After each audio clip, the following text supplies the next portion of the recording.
Y dice la palabra del Señor de la siguiente manera, por favor le pido que lo siga con la vista. En el año segundo del rey Darío, en el mes sexto, el día primero del mes, vino palabra del Señor por medio del profeta Ageo a Zorobabel, hijo de Salatiel, gobernador de Judá, y al sumo sacerdote Josué, hijo de Josadac. Así dice el Señor de los ejércitos. Este pueblo dice: no ha llegado el tiempo de que la casa del Señor sea reedificada. Entonces vino palabra del Señor por medio del profeta Ageo: ¿es acaso tiempo para que ustedes habiten en casas artesonadas mientras esta casa está desolada? Ahora pues, así dice el Señor de los ejércitos: consideren bien sus caminos. Siembran mucho, pero recogen poco. Comen, pero no hay suficiente para que se sacien. Beben, pero no hay suficiente para que se embriaguen. Se visten, pero nadie se calienta. Y el que recibe salario en bolsa rota. Así dice el Señor de los ejércitos: consideren bien sus caminos.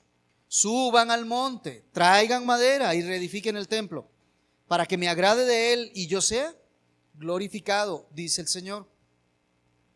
Esperan mucho, pero hay poco.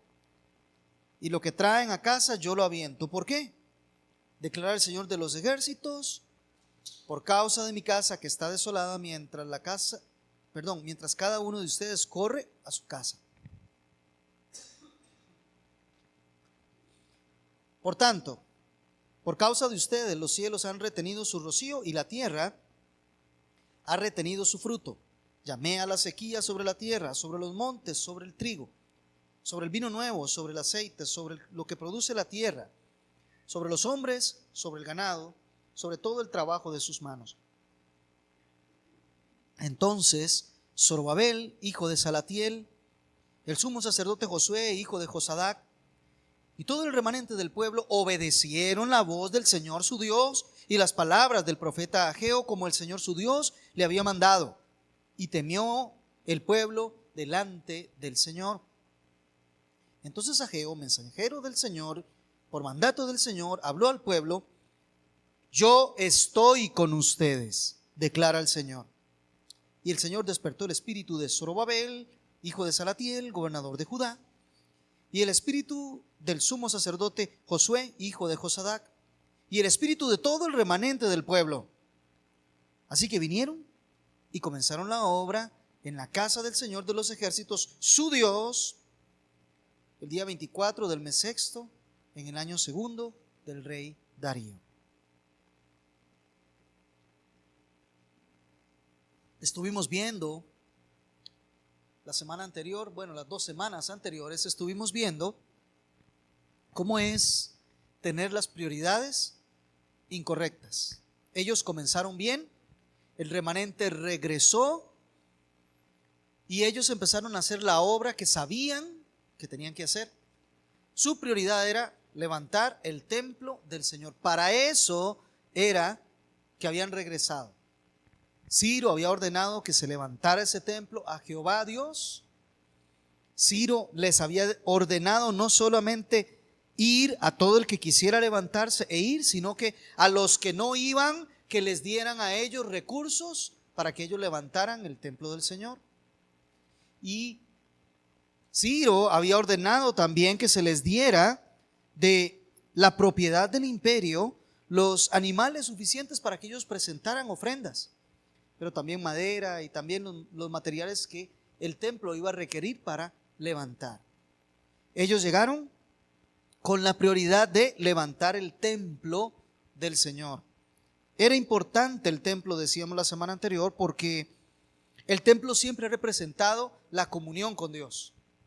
Es decir, para el pueblo judío, tener un templo donde ir a adorar a Dios era tener un lugar en donde nos comunicábamos con Dios, en donde teníamos intimidad con Dios, en donde podíamos venir y ofrecer sacrificios por el perdón de los pecados, pero en donde podíamos venir y escuchar también a Dios hablarnos a nosotros.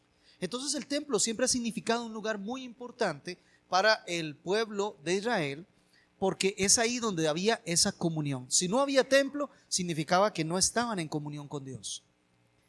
Y eso es Para los que verdaderamente estaban consagrados a Dios, eso era tristeza, dolor, porque no había cómo.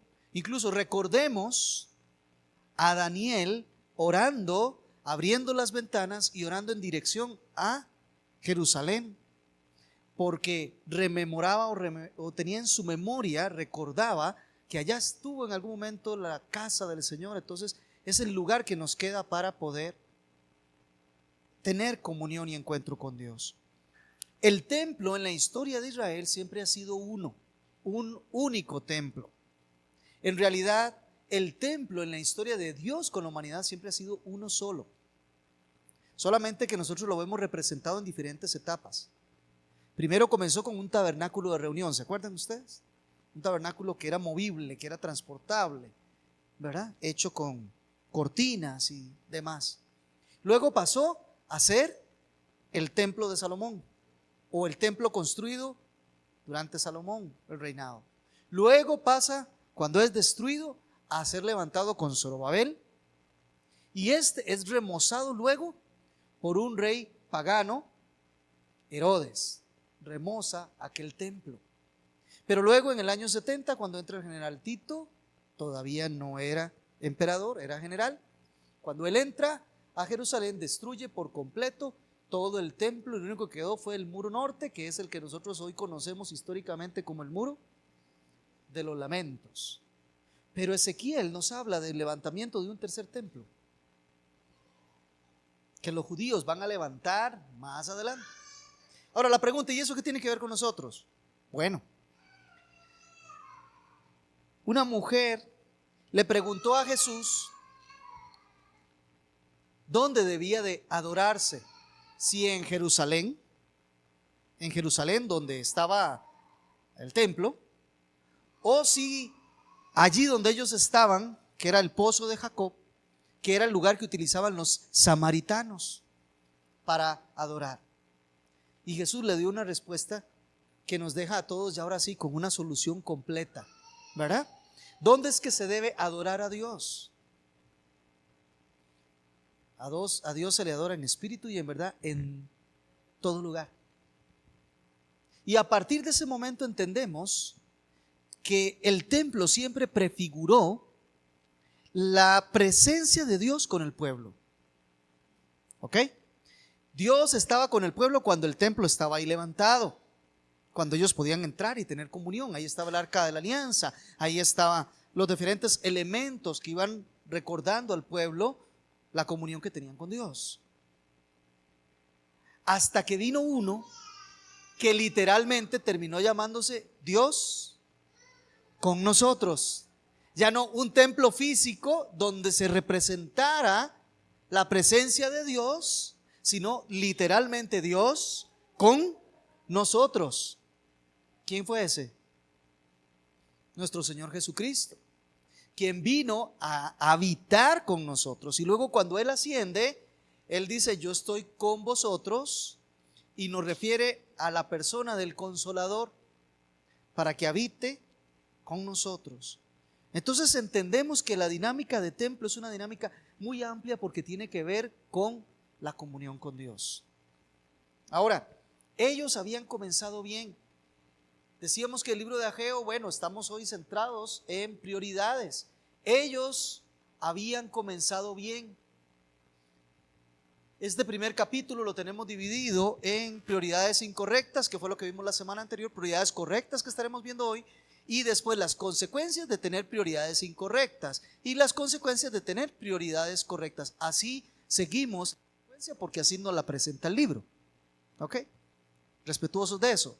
Entonces vamos a ver hoy un poco de las prioridades correctas. ¿Y por qué? Porque ellos, después de que llegaron, siguieron un camino que los llevó a tener prioridades incorrectas. Lo veíamos la semana pasada. Comenzaron con desaliento, desánimo. Este templo no se parece a lo que era antes, ¿verdad? Desaliento, desánimo. Luego vinieron presiones externas, vinieron esos deseos o tentaciones de transigir, ¿verdad?, con los samaritanos. Y después vinieron acusaciones falsas, un poco de apatía, en fin, cosas de estas que se fueron acumulando para que el pueblo dejara de hacer lo que Dios les había ordenado, lo que era su prioridad. Y ellos comenzaron ahora cada uno a hacer sus casas. cuando usted hace una casita y después hace otra casita y después hace otra casita y hace otra casita y hace otra casita y todo el montón de casitas se forma una ciudad, ¿no es cierto? Y como era una ciudad, esa ciudad hay que protegerla porque hay enemigos. Entonces hay que empezar a levantar una muralla, ¿verdad? Alrededor. Y como ellos dejaron de hacer el templo, adivine qué se pusieron a hacer. Se pusieron a hacer sus casas, se pusieron a hacer lo que a ellos les parecía más importante, que era cada uno tener su casita, ¿verdad? Para resguardarse, y además unos muros para cuidarnos de cualquier enemigo. ¿Pero qué los había mandado a hacer el Señor? ¿Verdad que el Señor no los mandó ni a hacer casas ni a hacer murallas? Es más, hacer murallas significa darle la espalda a Dios. Significa ser incrédulo de que el que los cuida no son las murallas. El que los cuida es Dios. Por eso es importante estar en plena comunión con Dios, porque unas murallas no me van a cuidar. ¿Me doy a entender?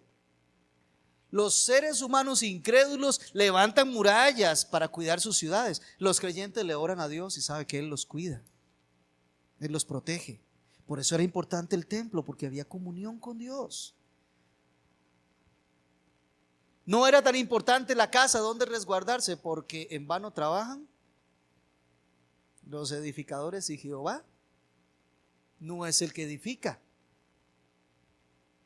Entonces ellos cambiaron por completo las prioridades y ahora tenemos un pueblo que se está dedicando a hacer sus propias casas. Y ahí iban pasando los meses, iban pasando los años, pero son el pueblo de Dios. Y si hay algo que Dios tiene y que nos lo ha demostrado la historia muchas veces, es que Dios no permite que uno se pierda por mucho rato del camino. Dios a veces permite que uno se desvíe un poco, es cierto, porque hay algo que Él está creando en nosotros, ¿ya? No es porque sea un permisivo, sino es porque Él a veces dice, ok, como desobediente que eres, va. Él permite que ocurran las cosas para que te lleves tu golpe, porque todas las cosas ayudan para bien, a fin de que otra vez regreses al camino, ¿ya? Ese es nuestro Dios. Nuestro Dios comenzó una buena obra y ¿sabe qué? Él la va a terminar, aunque usted y yo seamos cabezones.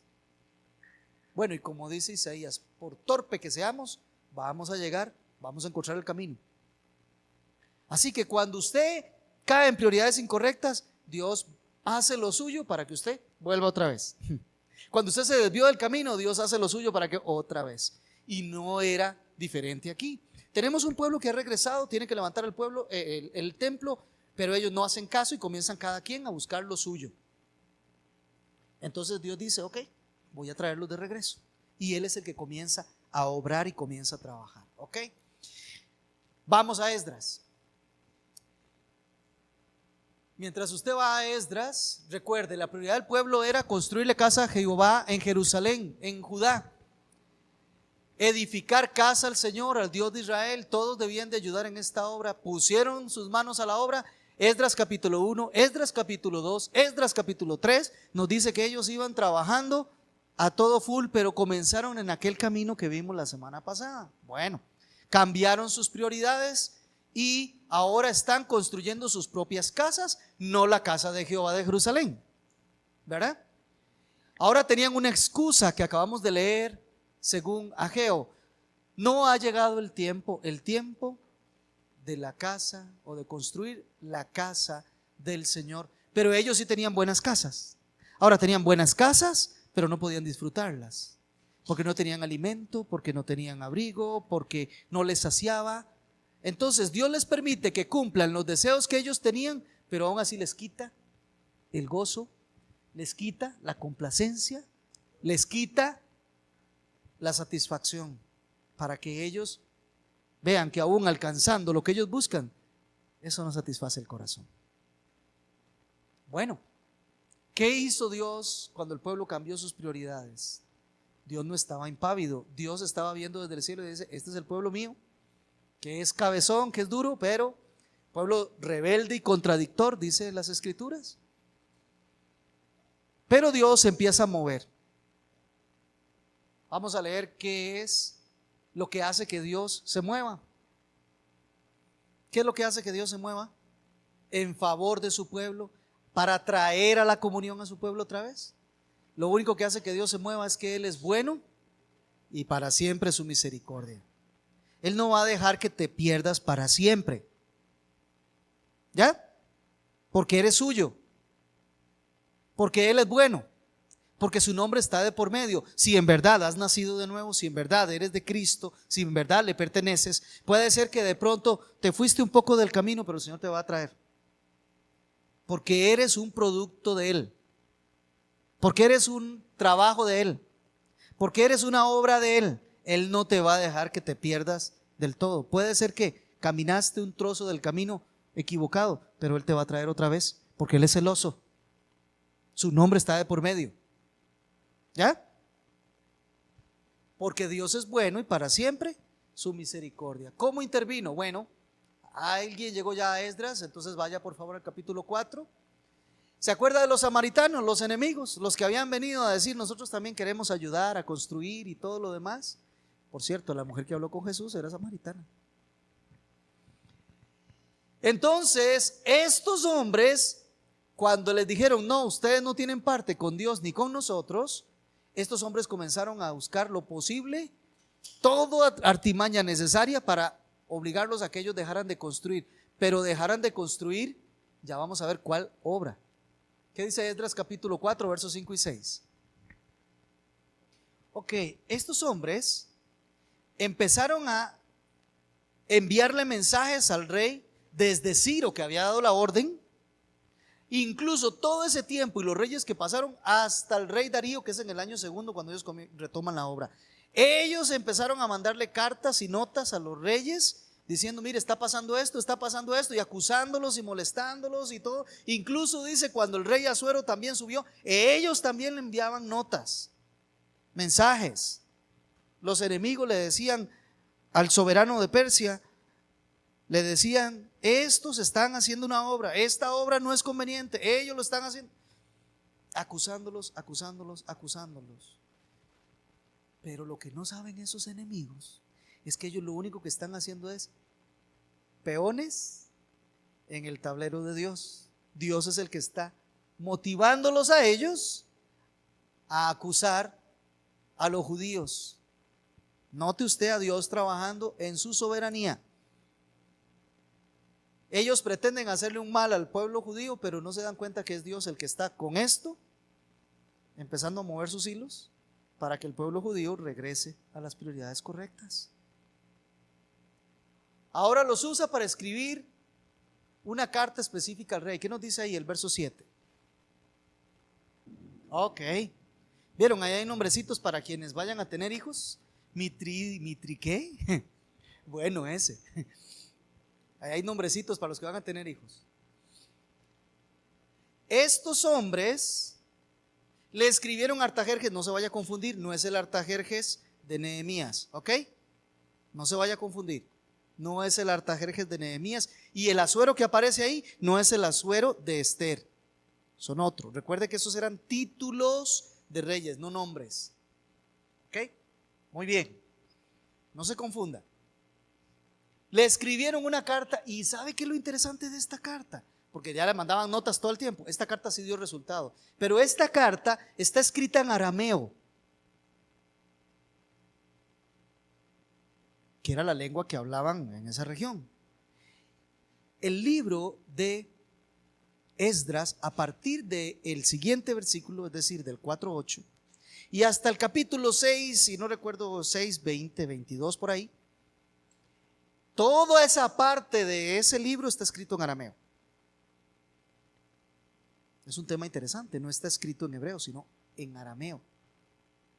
Porque van a transcribir qué fue lo que le mandaron a decir. Entonces es una carta y después se ve los resultados de todo eso, capítulo 5 y capítulo 6. Algo Dios nos quiere dar a entender, pero que los sabios luego nos digan por qué el Señor se le ocurrió que esta vez esta porción iba a estar en arameo. Muy probablemente lo mismo que pasa con Daniel a partir del capítulo 2 y hasta el capítulo 8, porque está describiendo el reinado de los gentiles, entonces está en el idioma de los gentiles. Bueno, ¿y qué acusación? La acusación que estaban haciendo, note esto por favor y sígame aquí. La acusación que estaban haciendo los enemigos de los judíos al rey pagano era una acusación que estaba levantándose porque los judíos desobedecían a Dios. Otra vez, ¿qué están acusando los enemigos de Israel frente al rey pagano? Están acusando que los judíos estaban desobedeciendo a su propio Dios.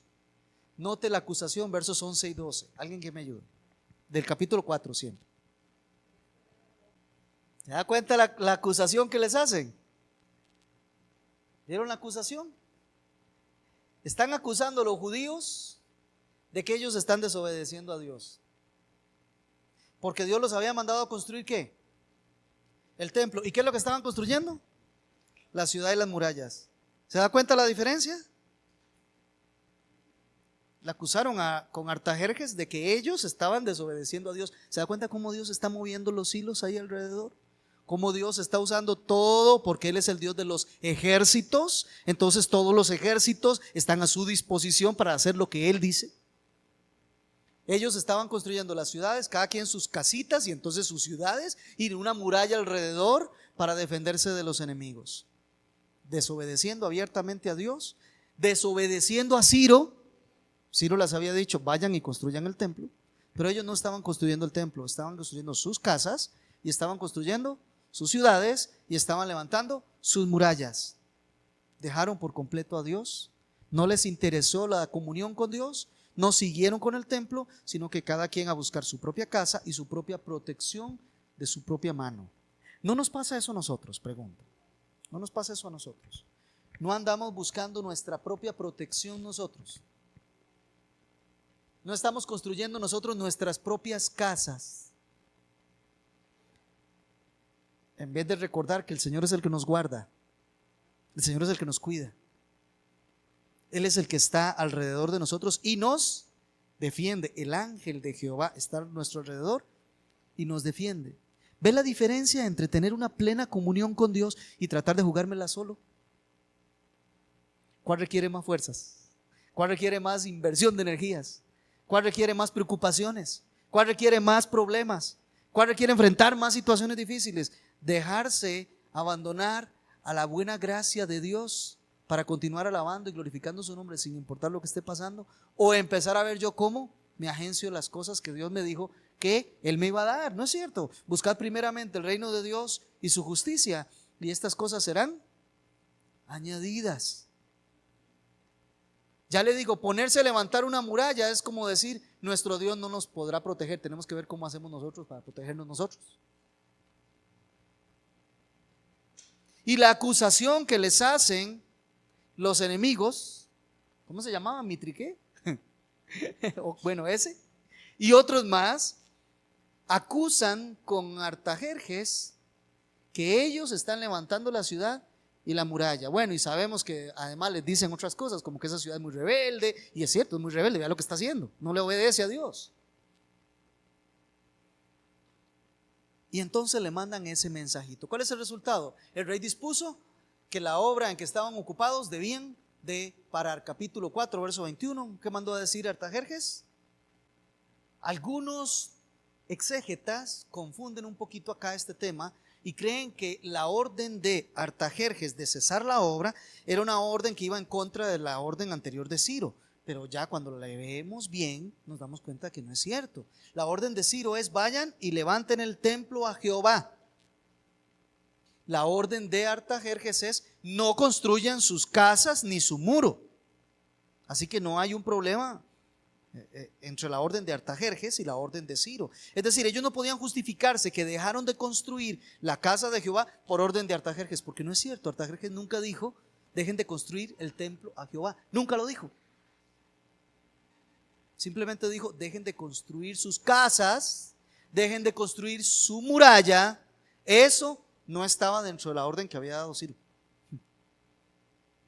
¿Sí? ¿Me estoy dando a entender? Y vean al Dios misericordioso, porque Él es bueno y para siempre es su misericordia. Es un Dios tan misericordioso que como ellos habían empezado a hacer lo que no debían hacer, Dios usa un rey pagano para impedirles que ellos sigan haciendo lo que ellos creían más importante. Pero la intención era que se fijaran otra vez en qué era lo que tenían que hacer y poder caminar en esa ruta. Eso era la idea. Dios es tan bueno, tan misericordioso, que nosotros nos desviamos de lo que tenemos que hacer y Él nos obstaculiza para que entonces tengamos que ir al buen camino otra vez. ¿Todos? ¿No hay uno solo? Perfecto. Todos. Es un ciclo. Ahora, es un ciclo que tienen los judíos, un ciclo raro, de estar desobedeciendo cada de vez en cuando, ¿verdad? Pero solo los judíos, ¿verdad? ¿Qué acaso usted no desobedece de vez en cuando y a veces es muy seguido? ¿Verdad? Más bien a veces podemos decir nosotros que obedecemos de vez en cuando. Pero tenemos un Dios tan misericordioso que Él hace que nosotros tengamos que, Él frustra nuestros planes cuando no son su camino. Él frustra nuestros planes cuando nosotros pusimos una prioridad equivocada y nos regresa a que tengamos que hacer lo que debemos hacer.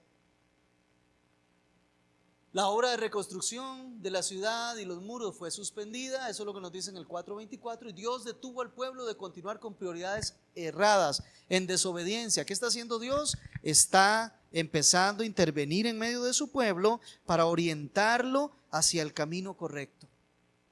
Y cuando los mismos judíos que vivían en ese lugar podían pensar que es que, ay, no podemos tener casas, ya no podemos tener muros, se nos va a frustrar la vida, ya tanto por lo que trabajamos, ya no va a tener ninguna productividad. Y viene la frustración, y viene el enojo, y viene la tristeza, viene el dolor, y viene todo ese montón de cosas asociadas al hecho de que nosotros empezamos a buscar las cosas que no debíamos buscar. Y la misericordia de Dios permite frustrar eso para que no sigas invirtiendo tu vida en lo que no es la prioridad. Pero los hombres podrían ver esto como una frustración de su vida, ¿verdad? Como que el Señor está en mi contra, dijo cierta mujer por ahí en la Biblia, ¿verdad? Dios es el que me ha hecho todas estas cosas, su mano está en contra de mí.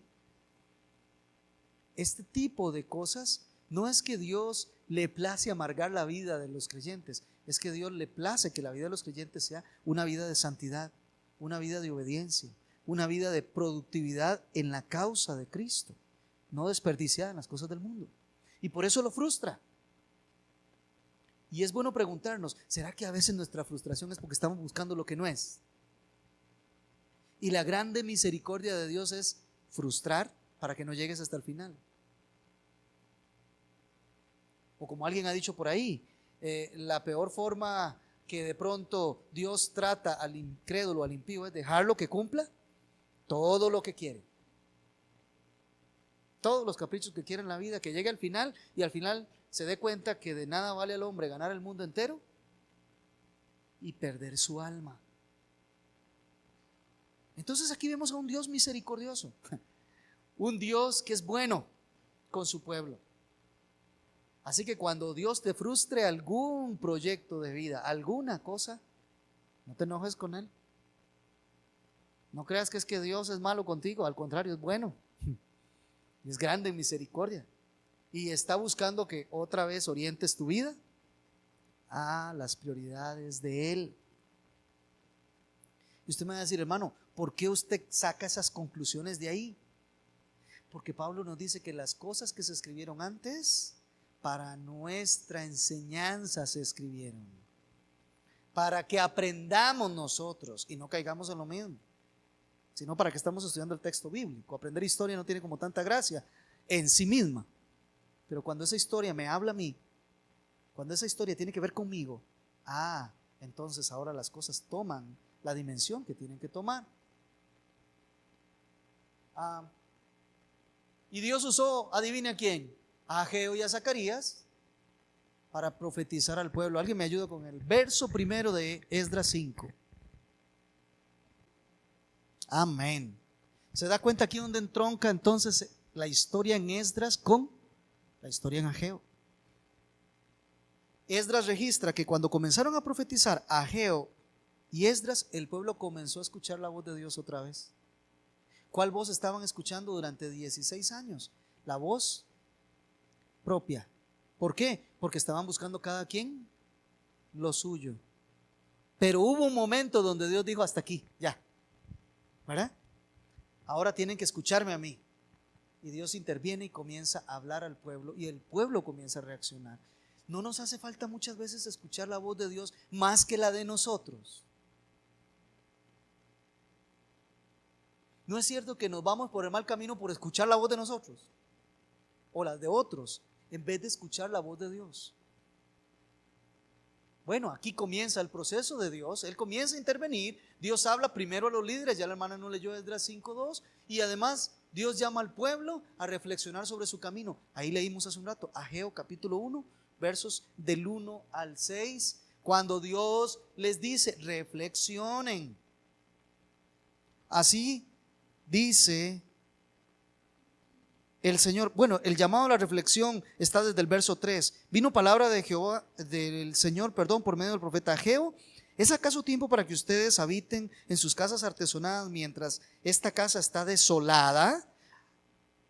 Ahora pues, así dice el Señor de los ejércitos: consideren bien sus caminos. Mire, la llamada de atención al Señor es: consideren bien ese trillo por el cual ustedes han venido y por el cual están ahora hasta aquí. ¿En qué momento se desviaron de ese camino? ¿En qué momento ese camino les ha sido productivo? ¿En qué momento ese era el camino correcto? Consideren bien sus caminos. La expresión en el original es: pongan su corazón allí donde ha estado sus caminos, para que se den cuenta cuál es el resultado, por dónde han venido. Consideren bien. El pueblo escucharía la voz de Dios por medio de dos profetas, Ageo y Zacarías. Son contemporáneos.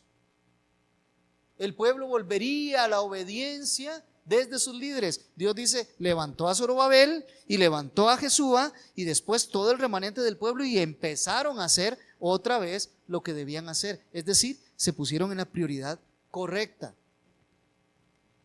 Dios los guía a las prioridades correctas. ¿Qué nos dice el capítulo 5 y verso 8 de Esdras? Estaban en la ciudad y las murallas, ¿verdad? Ahora estaban concentrados en levantar el templo.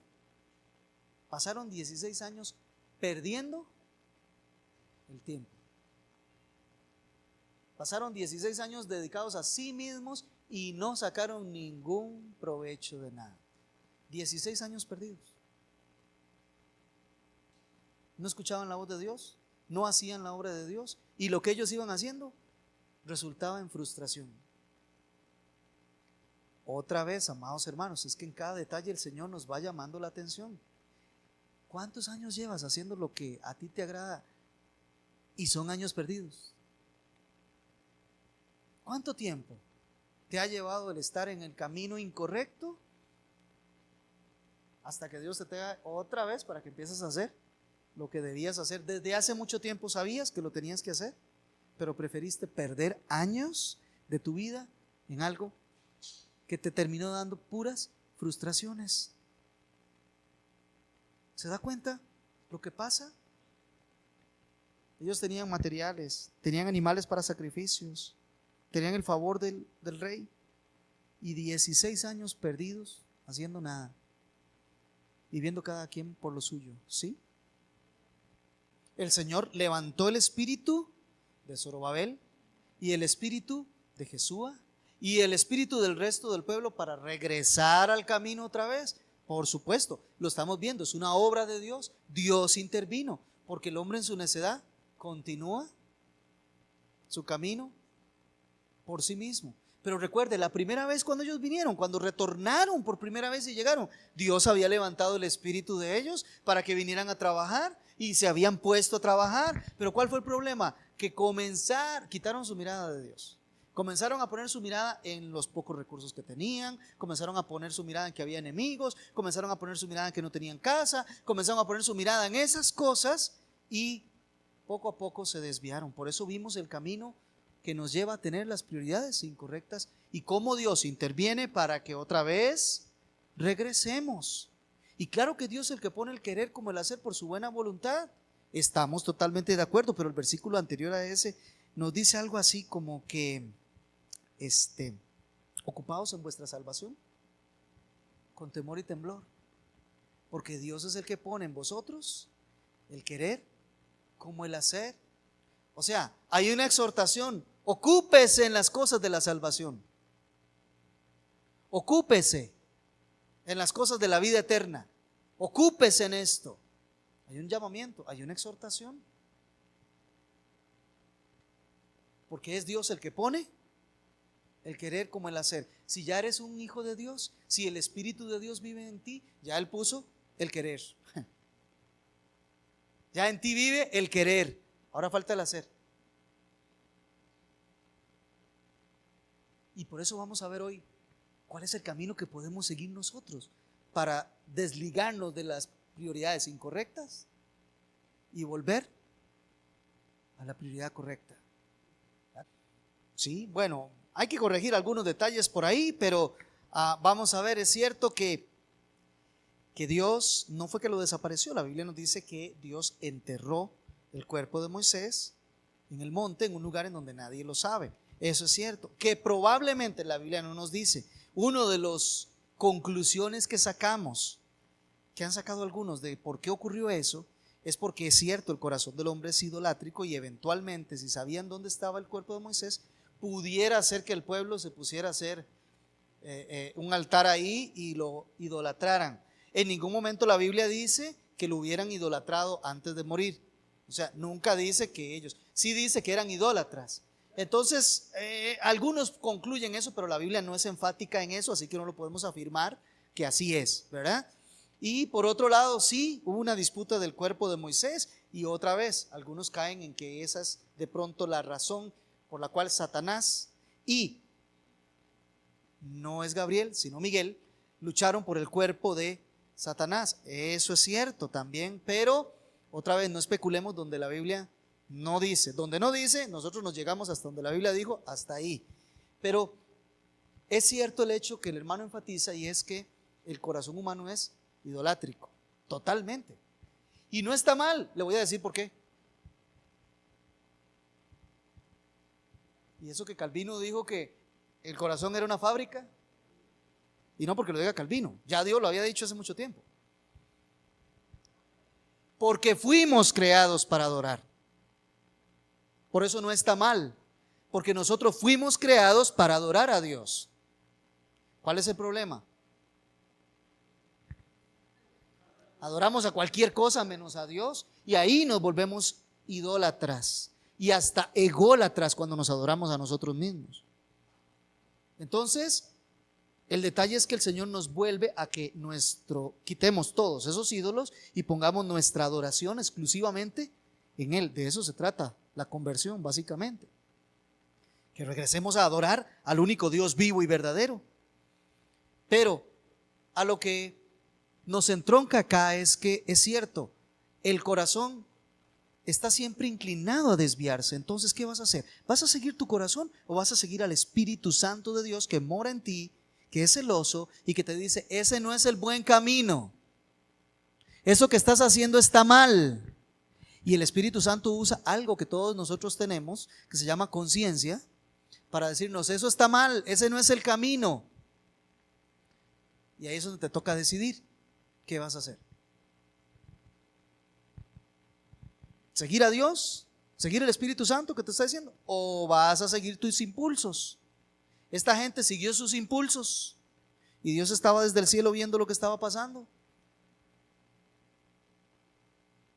Dios los deja que sigan sus impulsos, que cambien sus prioridades, que se ocupen en cosas que los van a frustrar durante 16 años, para que al tiempo señalado el Señor volviera a levantar a sus profetas, oyeran la voz de Dios y entonces regresaran al buen camino, regresaran a las prioridades. Ya por ahí nos van diciendo más o menos cuál es la forma en que debemos hacerlo. Versos 7 y 8 que nos toca hoy. Mira, hasta ahora estamos entrando a esto.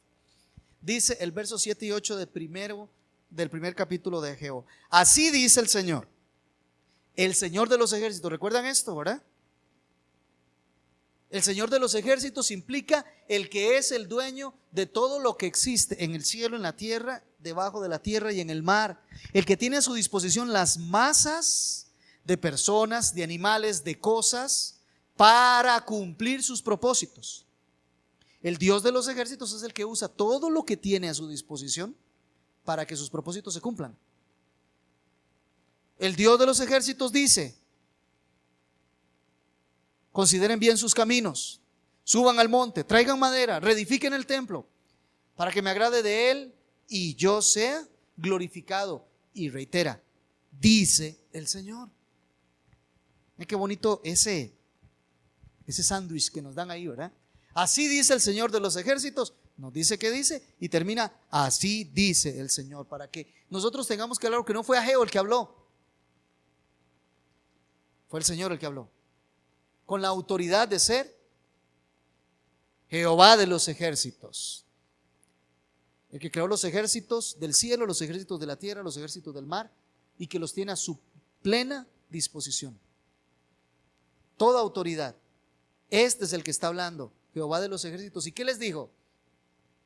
Otra vez: mediten en sus caminos. Ya se los había dicho en el verso 5, pero ahora les vuelvo a decir otra vez: mediten en sus caminos. ¿Sabe? La acción de meditar es una acción que nosotros los creyentes, no sé por qué, pero lo hemos dejado. Y viera que es bienaventurado el hombre que medita en la palabra de Jehová de día y de noche.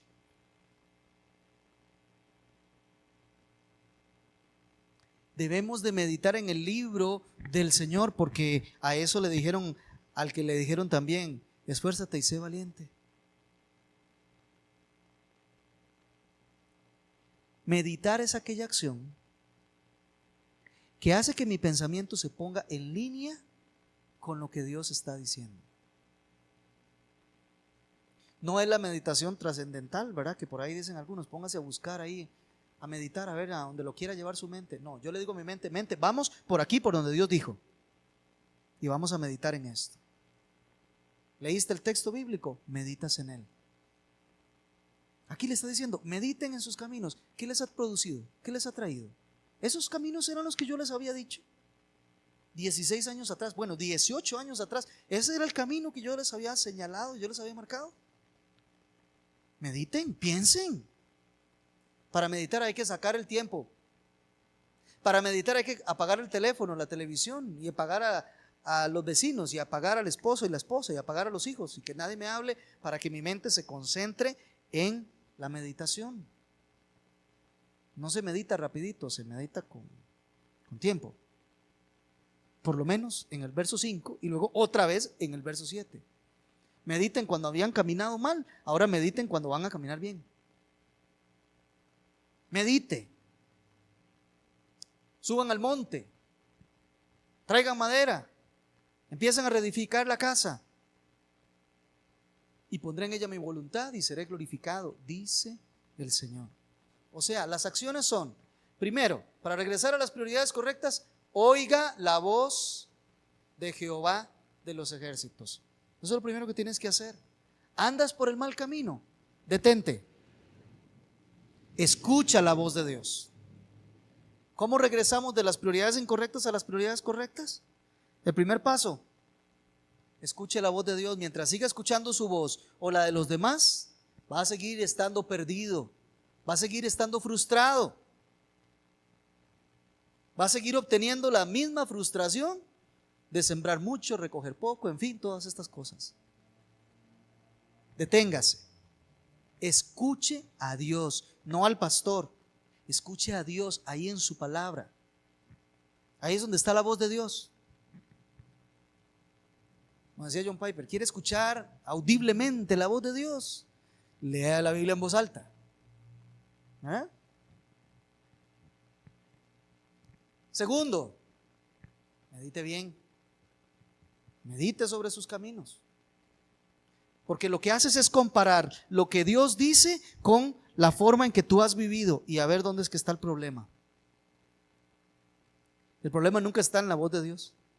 El problema nunca está en la palabra. ¿El problema dónde está?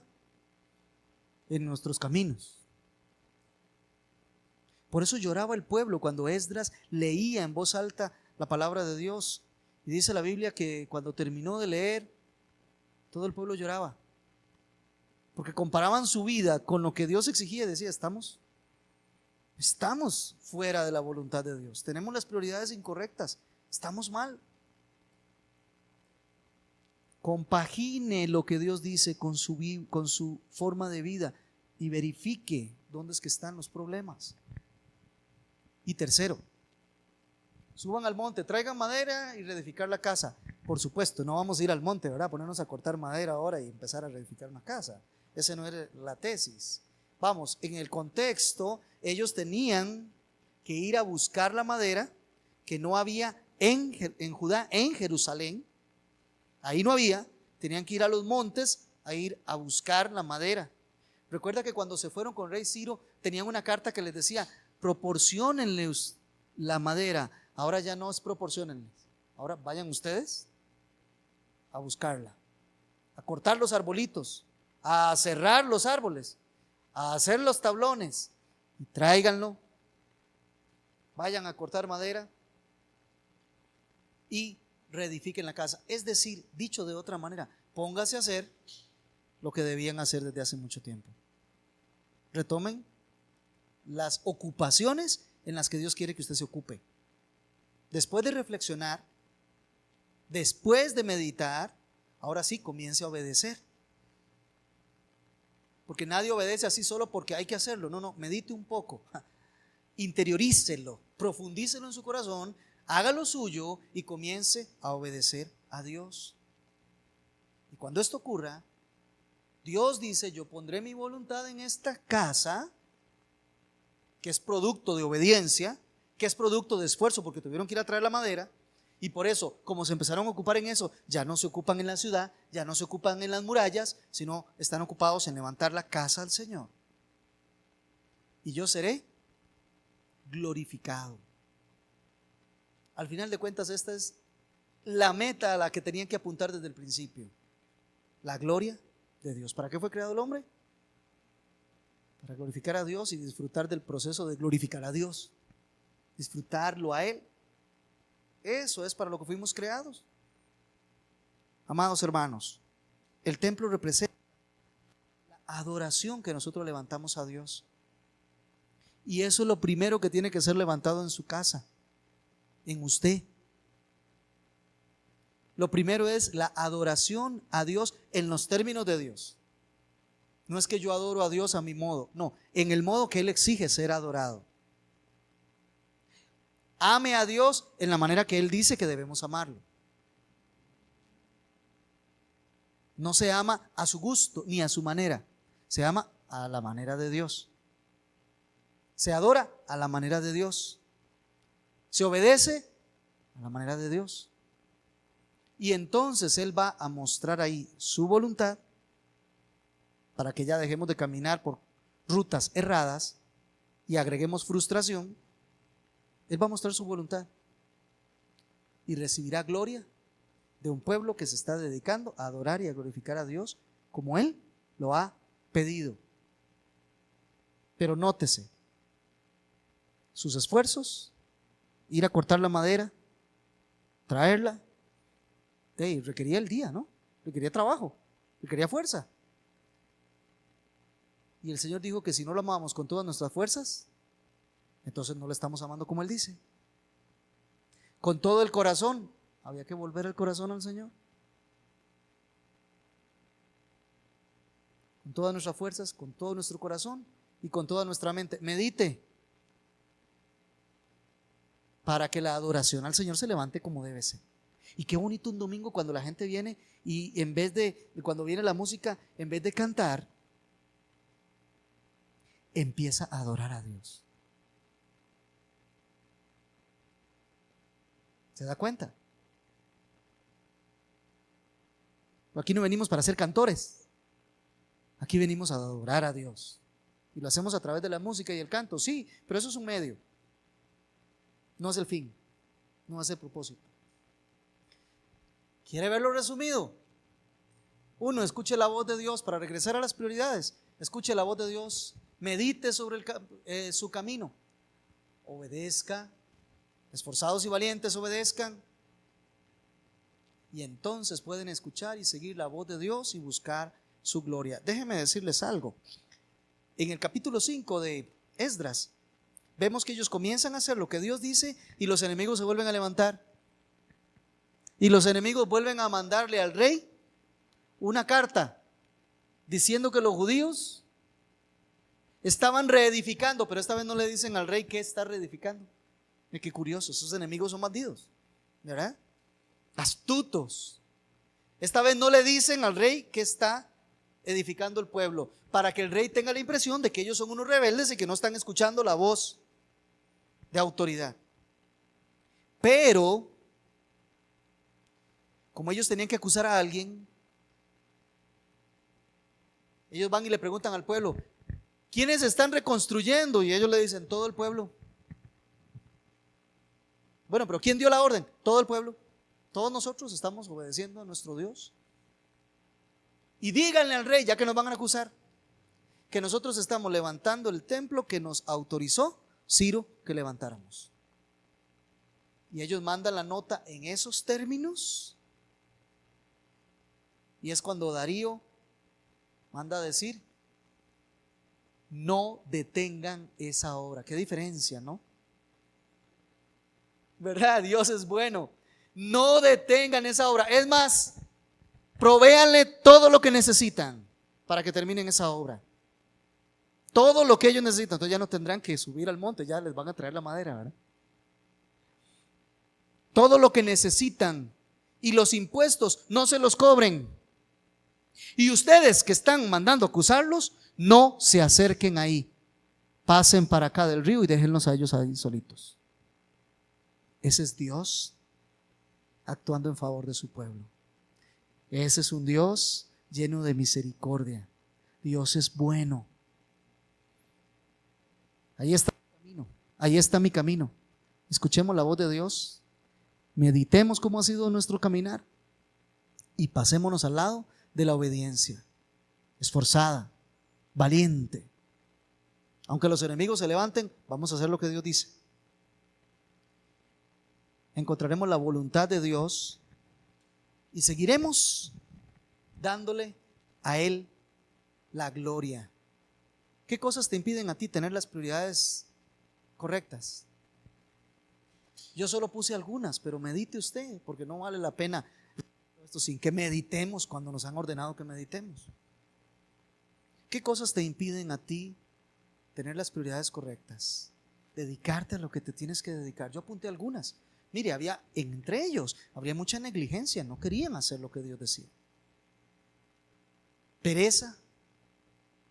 La pereza es altamente atacada. Léase Proverbios y se queda con la conciencia de que la pereza es el mal de males. Temor. La Biblia fue escrita de tal manera que nosotros continuamente nos encontramos una frase que dice: no temas, no temas, no temas, no temas.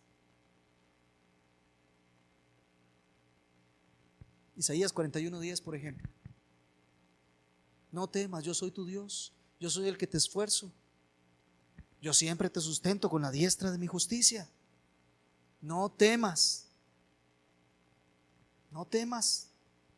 Ok, no temo, Señor, pero ¿qué hago entonces? La amenaza está ahí. El día que temo, cambia el temor por la confianza. ¿Qué le parece? Hay una amenaza, confía en Dios. No es de que hay una amenaza y tengo temor. No, hay una amenaza, confía en Dios. Estos hombres no tenían que ponerse a levantar una muralla para ser protegidos. Tenían que levantar la casa del Señor porque Él los protege. ¿Me entiende? Él los protege. ¿Se acuerda lo que pasó con Josafat?